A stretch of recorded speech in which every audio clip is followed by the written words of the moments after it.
Graça e paz, pessoal. Bom dia. Bom dia que o galo já cantou. Você está feliz? Que bom. Hoje começamos o nosso 21 dias, nossos 21 dias no Evangelho de João. Então nós estudaremos um capítulo por dia.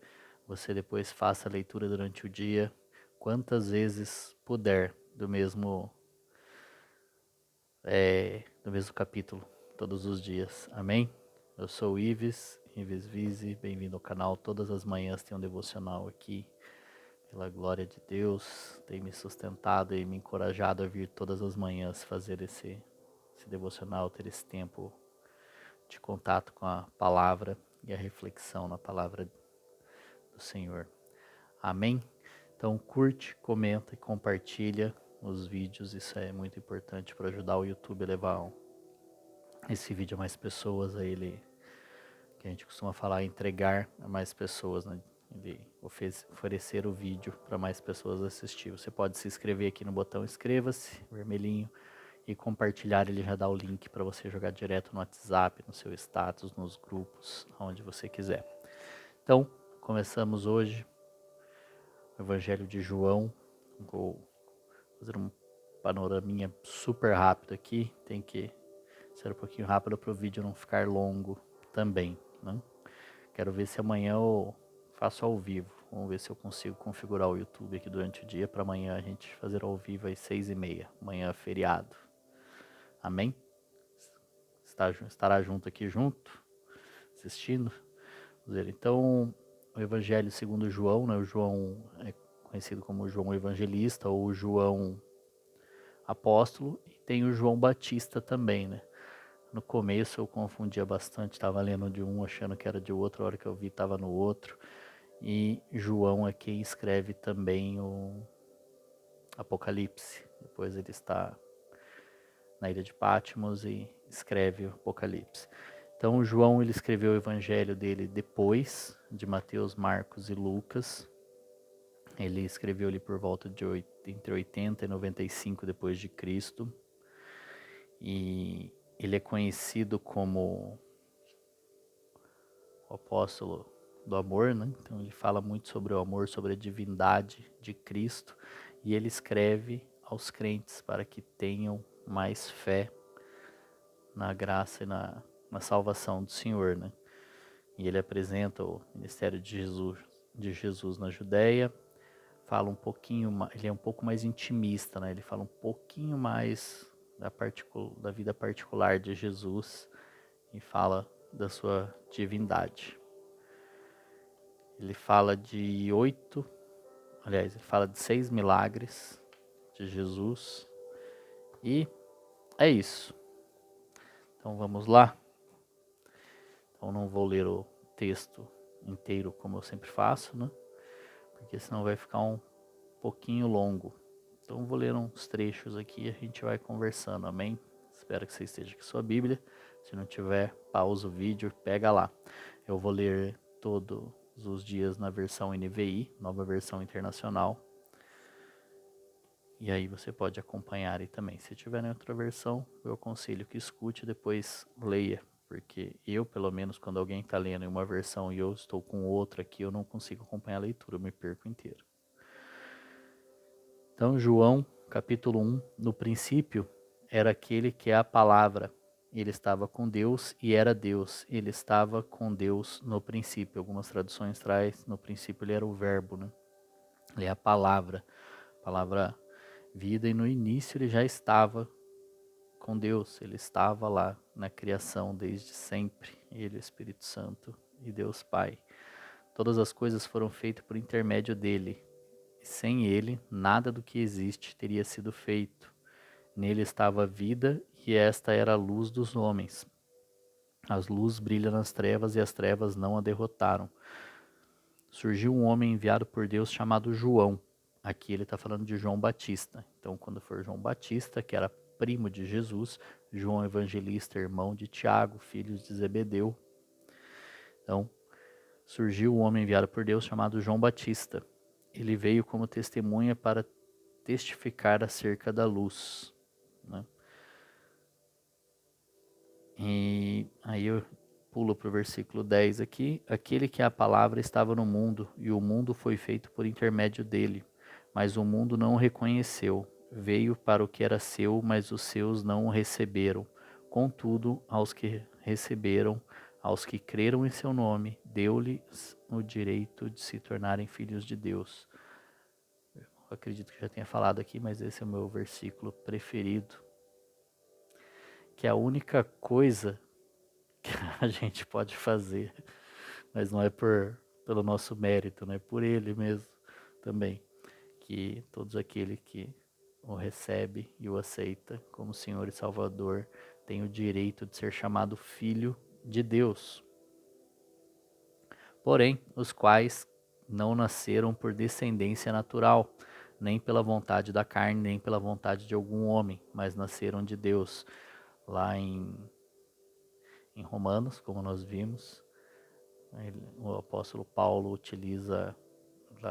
fala que nós fomos adotados por Deus, porque tem todo um significado da adoção para o povo de Roma da época, que eu expliquei lá. Volta uns vídeos aí, procura lá, fantástico. Se você não encontrar, manda um comentário aí que eu acho lá e mando o link para você. Amém? E depois aí a gente pula para o 17, né? Aliás, aqui a gente volta um pouquinho. Ele veio para o povo que era seu, ele veio para o que é seu, mas os seus não o receberam, né? Antes de colocar aqui, daqueles que têm direito de serem chamados filhos de Deus. O povo judeu não o reconheceu como Messias, como Salvador. E aí, graças a Deus, ele nos deu a chance de reconhecê-lo, nós, os gentios, aqueles para quem não era prometido, mas Deus misericordioso. Amém. Pois a lei foi dada por intermédio de Moisés, a graça e a verdade vieram por intermédio de Jesus Cristo. Ninguém jamais viu a Deus, mas o Deus unigênito que está junto do Pai o tornou conhecido. Então a lei veio através de Moisés, né? E a graça e a verdade vieram por intermédio de Jesus Cristo. A graça sobre nossas vidas que Deus nos deu, Ele não anula a lei, mas nós vivemos agora no tempo da graça, por meio de Jesus. Isso não abole a lei, mas Ele nos dá a graça para perdoar os nossos pecados, nossos deslizes, devaneios, nossos pecados. E os pecados têm nome, nós temos que confessá-los a Deus. Mas se a graça, ela é mais do que o pecado confessado, porque nós temos pecados que nós não confessamos. Sim, nós temos os pecados do dia a dia que a gente acaba nem confessando. Concorda? E até porque se nós só tivermos a graça para o pecado confessado, aí está também a nossa recompensa, e não é por ele. Então ele tem a graça sobre os nossos pecados não confessados. Ah, mas então todo mundo que peca não tem problema? Não, não é isso. São aqueles que a gente acaba cometendo quase que inocentemente, né? Ou, enfim, nós não damos a relevância, mas como que eles são perdoados pela graça de Deus? A hora que nós estamos orando, a hora que nós estamos arrependidos das coisas que nós fazemos, a hora que nós ficamos constrangidos com o amor e com a graça de nosso Senhor. Aí eles são perdoados por causa dele, não por nós. E já deu 10 minutos, eu não estou nem na metade, gente. E aí João Batista vem falar um pouco de João Batista, né? Esse foi no 19, este foi o testemunho de João Batista, quando os judeus de Jerusalém enviaram sacerdotes e levitas para lhe perguntarem quem ele era. Ele confessou e não negou, declarou abertamente: não sou o Cristo. E então, quem é você? É Elias? Ele disse: não sou. É profeta? É o profeta? E ele respondeu: não. Finalmente perguntaram: quem é você? Dê-nos uma resposta para que levemos àqueles que nos enviaram. Que diz você acerca de si próprio? Ou seja, fala quem você é para a gente levar para quem nos mandou aqui, né? A gente tem chefe, tem autoridade que nos enviaram aqui para saber quem é você, porque estávamos achando que você era o profeta, o Messias, que está batizando, está preparando o caminho para ele, mas eles não falaram que ele estava preparando, é eu que estou me adiantando aqui. E aí ele responde, usando as palavras do profeta Isaías: eu sou a voz do que clama no deserto, façam um caminho reto para o Senhor. Então, João Batista, ele tinha algo claro em sua mente, né? Ele sabia quem ele era, ele tinha identidade, ele sabia o seu propósito, que é a identidade dele. Eu sou, cadê? Eu sou a voz do que clama no deserto, eu sou a voz. O seu propósito, aquele que clama e aonde ele deveria estar, que era no deserto. Se tem um lugar difícil que é para pregar a palavra de Deus, é no deserto, né, gente? Imagine, mas ele tinha a sua identidade firmada com o Senhor. João Batista, um cara que já estava cheio de espírito desde o ventre de sua mãe. Mateus 1 ou 2, se não me engano, filho de Isabel, primo de Jesus. Leia lá de novo. Deixa eu só ver minhas anotações aqui, isso mesmo, identidade, propósito e lugar.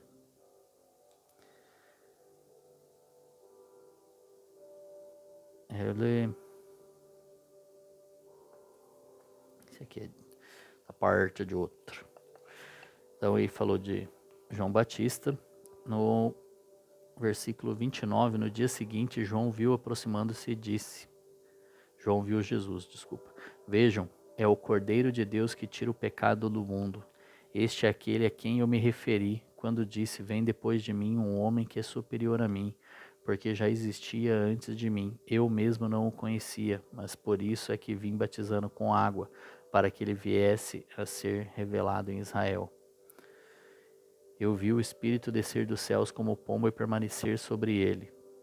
Eu não o teria reconhecido se aquele que me enviou para batizar com água não me tivesse dito, aquele sobre quem você vira o Espírito descer e permanecer, esse é o que batiza com o Espírito Santo. Eu vi e testifico que este é o Filho de Deus. Uma coisa que é muito interessante aqui, abrir um breve parênteses, que, eu vi o Espírito descer dos céus como pomba e permanecer sobre ele. Aqui no sentido de pomba, ele desceu e ficou. Gente, você já tentou chegar perto de uma pomba? Qualquer movimento mais brusco, ela sai. Nós temos que estar calmos e gerando os frutos do Espírito. Aliás, o fruto do Espírito, porque lá está no singular. Se você ler em Gálatas 5, tá? O fruto do Espírito é mansedão, benignidade, são todos. Não dá para você ter um e não ter o outro. Amém? Tem que desenvolver todos. Então você tem que andar com o fruto do Espírito para que ele permaneça em nós. Nós não podemos fazer movimentos bruscos ou, entre aspas, assustá-lo, né? Para que ele se afaste de nós. Amém? E ele viu, eu vi e testifico que este é o Filho de Deus. Então João Batista veio e cumpriu o seu propósito aqui. Ele apresentou antes e apresentou quando Cristo estava aqui. No dia seguinte, João estava ali novamente com 2 dos seus discípulos. Quando viu Jesus passando, disse, vejam, é o Cordeiro de Deus. Ouvindo-o dizer isso, os 2 discípulos seguiram Jesus. Aqui está mais um ponto muito importante. No que Jesus passou, João Batista falou, esse aí é o cara. É esse que eu venho falando. É esse que nós devemos seguir. E aí os 2 discípulos de João Batista deixam de seguir ele e vão seguir Jesus. E aí Jesus conversa com eles, pergunta o que eles querem e eles falam, né? Mestre, Rabi, onde está hospedado? E ele falou, venham e verão. E aí eles seguiram Jesus. João Batista ficou extremamente tranquilo com isso. E aí nós temos que trazer isso para as nossas vidas. Nós estamos discipulando as pessoas, nós temos que levar as pessoas para Jesus. A gente não tem que fazer discípulos parecidos com nós. Nós temos que fazer discípulos parecidos com Jesus, porque nós temos que ser mais parecidos com Jesus. Ou como diz o saudoso Douglas Gonçalves, temos que ser cópias de Jesus. Cópia de Jesus. Nós temos que discipular para Jesus. Nós temos que discipular como Jesus, fazer cópias de Jesus e não cópias nossas. Nós não temos que ter discípulos para nós. Sim, eles vão seguir, mas eles têm que seguir os ensinamentos. E se a gente vive como Jesus, porque Jesus, não vivo mais para mim, vivo para Jesus, aí ele vai ser discípulo de Jesus, tá entendendo? Nunca vai ser sobre eu, vai ser sempre sobre ele em tudo. E hoje em dia, quanto mais a gente vê as coisas na internet, menos a gente vê a Bíblia, a gente cai nessas. Que tem de homem pregando aí. Eu posso, eu devo, eu tenho que fazer, eu consigo.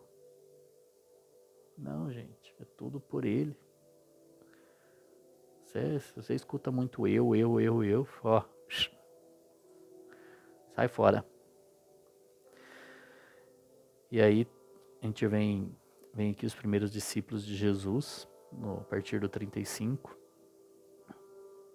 Ah, tá, porque daí ele vai os dele. E no 40, André, irmão de Simão Pedro, era um dos dois que tinha ouvido o que João dissera, que haviam seguido Jesus. O primeiro que ele encontrou foi Simão, seu irmão. Ele disse: achamos o Messias, e o levou a Jesus. Jesus olhou para ele e disse: você é Simão, filho de João, será chamado Cefas, que traduzindo Pedro. No dia seguinte, Jesus decidiu partir para a Galiléia quando encontrou Filipe. Disse-lhe: siga-me. Filipe, como André e Pedro, era da cidade de Betsaida. Filipe encontrou Natanael e lhe disse: achamos aquele sobre quem Moisés escreveu na lei e a respeito de quem os profetas também escreveram, Jesus de Nazaré, filho de José. E aí Natanael perguntou: de Nazaré, pode vir coisa boa de lá? E disse Filipe: venha e veja. Ao ver Natanael se aproximando, disse Jesus: aí está um verdadeiro israelita, em quem não há falsidade.